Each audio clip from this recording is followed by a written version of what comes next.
what are the regulations that are needed? What are the regulations that should be lifted, right? Particularly when it comes to small businesses and the economy. What are things that you either think Congress should be regulating or should they just get out of the way? Yeah, well, one of the things we don't talk about in the conversation about inflation is regulation. When you over-regulate an industry, the costs go up for the consumer.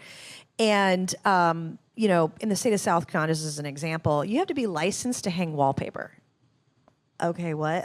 I can't understand why that would be a thing. Here in D.C., you have to have a college degree to be work in the childcare space. That doesn't really, that's just an undue burden that's unnecessary and only adds to the cost to the consumer. And so one of the overlooked things are regulations when and healthcare would be a great example. When the government really gets its fingers in the pie, that overregulation has made the cost of healthcare significantly rise year over year. We do have to look at ways. I do like, love them or hate them, I do like one of the policies of the former president: for every new regulation, you repeal two.